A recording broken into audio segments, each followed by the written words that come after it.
I've been great. I had a little time off, but I'm still training, just getting ready. Not sure when I'm fighting again, but UFC wants me 85s. So I'm trying to bulk up, seeing how that goes. So I've been lifting a lot and doing some boxing, a little jiu-jitsu, trying to stay in shape. What made you want to go? The UFC wanted you to go to 185? They're asking if I want to fight there. It's, so we're waiting to see what happens. They say I'm undefeated there, and they want to see me do a run there, shake things up. But I'm just I'm lifting a little weight, see if I can put any weight on first. How is that? Can you feel it? The difference? Putting a little weight on. It takes time, So unfortunately, it's not an overnight thing. Right now, I'm really I wasn't putting much weight on, but I really got strict to my diet. Started eating like 7-8 times a day, and now I'm lifting 4 or 5 times a week, and hopefully that'll jump it up. Now, is this a permanent move? I really don't know. I'm just take one fight at a time, see how things go. You really don't know. It all depends on how things. It all depends on who's winning, who's losing. There's so many variables out there, but I think it's potentially not very far. If I go out there and get 1 or 2 big wins, I've already had some big wins at 85s. Things can come together fast. So I'm hoping I can go out there and put a good 1 or 2 good wins together and get a title shot.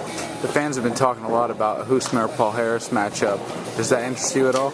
Yeah, I think he's probably the best jiu-jitsu guy at 85s, if not best jiu-jitsu guy out there. He's phenomenal, so that would be great, jiu-jitsu versus jiu-jitsu. I'm not the biggest fan of going against the best jiu-jitsu guy since that's my style, but I'm certainly not against it either. He's got some nasty leg locks, so I would have to work a lot of that. I would like to fight Fitch, but he's down at 70, so if I'm moving 85, that's not going to happen. Yeah, I heard there were some rumors of that fight, which I don't think was any truth to it, but I was hearing rumors that everyone could ask me if I was fighting him. That was a fight I would like, but for now, it looks like that's off. So. And how impressed have you been with Anderson Silva as of late? I mean, he's always impressive. I do think there's holes in his game. Chael Sonnen took it to him. I mean, he's one of those guys that his jiu-jitsu's not that good, but he's just such a phenomenal striker, and he's so mentally tough that he managed to go out there and find a way to win.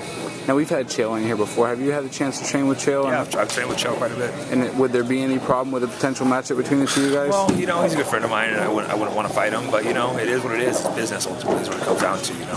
Nick Diaz is a different story because we came up with the same team, but Chael Sonnen, I like the guy a lot, and I would hate to fight him, but he's not part of my team. So if it comes down to it, if we're in a situation where we got to fight. Is Nick gonna stay retired? I don't think so. You have to ask Nick that question, but I think he wants to fight. I mean, look, he's been in here training all the time. He still loves the sport. I just think he needed to, you can burn out in the sport sometimes. I think it's good for him to step away for a minute, and I think he's going to start loving it again and come back in. Before I let you go, is there anything you want to tell the MiddleEasy.com readers? No, just thanks for all the support throughout the years, and planning on hopefully have a great year this year. I started off with a win, and hopefully I get 2 more fights in and go undefeated in 2012. Jake Shields, thanks for taking the time.